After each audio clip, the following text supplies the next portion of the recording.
بسم الله والصلاة والسلام على رسول الله. أهلا بكم جميعا في قناة القيمة لتعليم الباترون والتفصيل والخياطة. في هذا الفيديو راح تشوفوا معايا كيفاش نفصلوا ونخيطوا سروال جينز للأولاد الصغار. باترون السروال جينز اللي راح نسليميوه ونستخرجوه من قاعدة السروال الأساسية اللي هي بدورها شفناها كذلك من قبل، قلتها لكم في فيديوهين اثنين وحكينا عليها وهدرنا وقلنا باللي من هذه القاعدة نقدروا نستخرجوا موديلات أخرى للسروال، كما سروال بيجاما، سروال سليم كما اللي راح نشوفوه اليوم، سروال فيزو إلى آخره. نراعيو كذلك كي نجو نخيطو سروال لولد بعمر معين اننا نخدموا له بقاعده اساسيه اكبر من لاج ديالو. مثلا اذا كان بعمر عام الى عام ونصف خذي مقاييس تاع عامين الى 3 سنوات، واذا كان مثلا من عامين ونصف الى 3 سنوات خذي مقاييس تاع 4 سنوات وهكذا. وهي نفس مقاييس القاعده الاساسيه لدرسنا اليوم 4 سنوات، واللي راح نستخرجوا منها باترون سروال سليم ونفصلوه على قماش الجينز. هنا كما راكم تشوفوا امامنا قاعده السروال الاساسيه بمقاييس 4 سنوات، اللي منها استخرجنا هذا الباترون تاع السروال.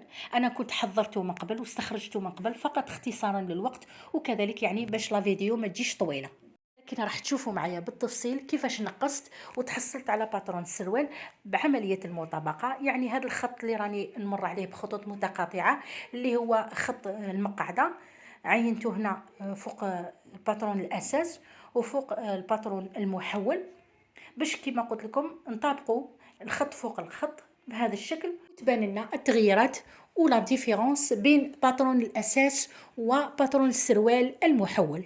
بعد ما مسكتهم مع بعض عندي هنا جهة الجانب، يعني عند خط المقعدة دخلت بواحد سنتيمتر عند نفس الخط، لكن هذه المرة جهة لافورش ندخل من 2 إلى 2.5 سنتيمتر.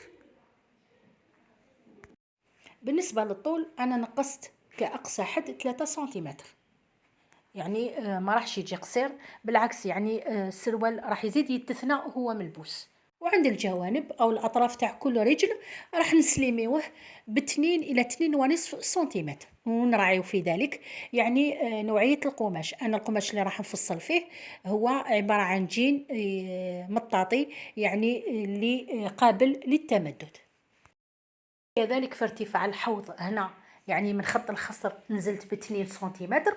ما نساوش باللي عندنا حزام كذلك تاع 3 سنتيمتر، يعني مثلا لو كنا في سروال بيجاما راح نقول لكم ما تنزلوش، اما بالنسبه لسروال جين هنا نزلت ب2 سنتيمتر.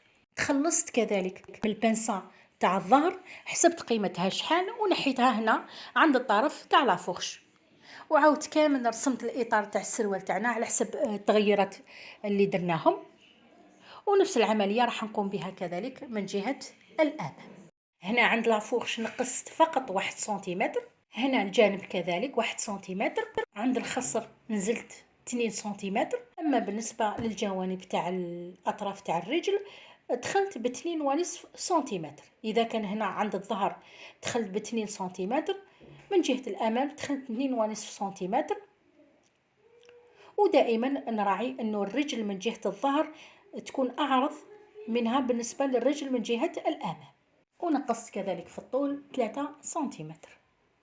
نعاود كامل نرسم الإطار تاع الباترون على حسب التغييرات الجديدة. هذه القطعة اللي تمثل الحزام اللي راح تكون منفصلة عن السروال، نفصلوها وتتخيط على دائرة الخصر. وهكذا نكونوا كملنا التحويله الى باترون الموديل كما شفتوا ولا اسهل. تبقى لنا هذه القطعه عند وسط الامام نضيفوها حق السحاب اللي يكون العرض تاعها 4 سنتيمتر والطول 12 سنتيمتر. فوق الباترون الجديد كذلك ومن جهه الامام راح نرسم ونعين مكان الجيب، واللي يتكون من قطعتين. هنا فوق خط الخصر ندخل ب5 سنتيمتر وننزل عند الجانب كذلك ب5 سنتيمتر، ونرسم نصف هذه الدائرة اللي تمثل لي الفتحة تاع الجيب. فوق الخصر كذلك نزيد ندخل ب3 سنتيمتر هنا، وعند الجنب كذلك نزيد ننزل 8 سنتيمتر باش نرسم القطعة تاع لو فونت بوش أو الجيب الداخلي بهذا الشكل. القطعتين بعد ما رسمناهم راح نستخرجوهم فوق ورقة خارجية. هذه القطعة رقم 1 اللي تمثل الجيب وحده كما راكم تشوفوا استخرجناها كاملة. أما فوق الباترون تاع الأمام قصينا الطرف ديالها. والقطعة الثانية اللي تمثل القطعة تاع الجيب الداخلي أو الفونت بوش، وراح نشوفوا كيفاش نخيطوا هذه القطعتين على السروال فوق الماكينة، ولو أنه يعني شفناها من قبل بالتفصيل في فيديوهات سابقة. هكذا نكونوا تعرفنا على كامل قطع السروال اللي راح نزيدوا نشوفوا كذلك كيفاش نحطوهم على القماش. انا هنا عندي 2 مترات من قماش الجين اللي هو قابل للتمدد، يعني قماش جين اكستنسيبل. حطيت فوقه قطع الباترون تاع السروال. هذا هو القماش بلون ازرق غامق كما راكم تشوفوا، والقفا ديالو بلون ازرق فاتح. ما راحش نفصل السروال وحده، عندي قطعه اخرى راح نفصلها مع السروال. راح نخليها لكم مفاجاه واللي راح تكون ان شاء الله درسنا المقبل. حطيت بهذا الشكل قطع باترون السروال فوق القماش. هذو القطعتين تاع الجيب، قطعه الجيب وقطعه الجيب الداخلي، وهذه القطعه تاع الامام وامامها القطعه تاع الخلف، وفوق منهم وكما راكم تشوفوا القطعه تاع الحزام اللي راح نفصلها على القماش فردي. نتوما الا فصلتوا السروال وحده راح تحتاجوا متر او اقل من متر بالنسبه للعمر 2 3 سنين حتى 4 سنوات. قصيت كما راكم تشوفوا وخليت كامل زوايد الخياطه ساير داير 1 سنتيمتر. عند لوغلي فقط خليت 2 سنتيمتر. قطعه الحزام نحتاجها فرده واحده، ونكرونتي هنا كذلك عند خط المقعدة وين تتلاقى رجل تاع الأمام مع رجل تاع الخلف عند الجانب. بالنسبة للجيب راح نديروا له تحويلة أخرى على طريقة السروال جين، يعني هذه القطعة الكبيرة الكاملة اللي فصلناها راح نقص منها جزء. هذا الجزء هنا شوفوا راح نحسبه، مثلا هنا راح ننزل من 4 إلى 5 سنتيمتر، ومن الجهة الأخرى راح ننزل بحوالي 8 سنتيمتر. نصل بين النقطتين ونقص الجزء السفلي ونستبدله بقطعة أخرى من القماش، يعني من نوع آخر وباللون الأبيض. هذه القطعة تاع القماش نفصلها بنفس الطريقة كما فصلنا القطعة تاع الجيب. نقص بهذه الطريقة على بعد 1 سنتيمتر، لأنه فيما بعد هذه القطعة راح نديروا لها السورجي من تحت، وراح نحطها فوق القطعة تاع الجيب من اللون الأبيض بهذا الشكل كما راكم تشوفوا. يعني فقط القطعه اللي بقات لنا من القماش الجين هي اللي راح تكون ظاهره من الفتحه تاع الجيب، والباقي راح تتخيط على شكل كيس مع القطعه الاخرى اللي هي الجيب الداخلي. القطعه تاع الحزام راح نديروا لها لاطوال كولونت، لذلك فصلنا لها قطعه وراح نحدوها عليها فيما بعد. تبقى لنا قطعه اخيره راح نستخرجوها وهي الجيب من جهه الخلف. كنا تكلمنا على المقاييس تاعو كيفاش نستخرجوه بالتفصيل في الدرس الاسبق كي درنا طقم العيد تاع البنات. راح نخلي لكم الرابط تاع الفيديو اسفل صندوق الوصف.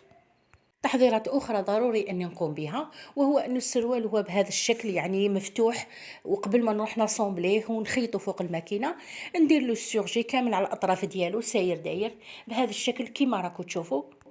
فقط ما نديرلوش عند خط الخصر لاني راح نركب الحزام، وكذلك عند خط لوغلي او خط الثنيه راح يكون في الاخير.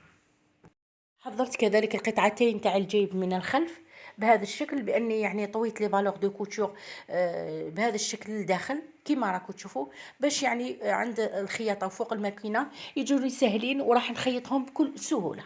حضرت كذلك القطعتين تاع الجيب من جهة الأمام. قطعة تاع الجين الصغيرة درت لها السورجي وخيطتها فوق الماكينة فوق القطعة اللي من القماش الأبيض بهالشكل كيما راكم تشوفوا.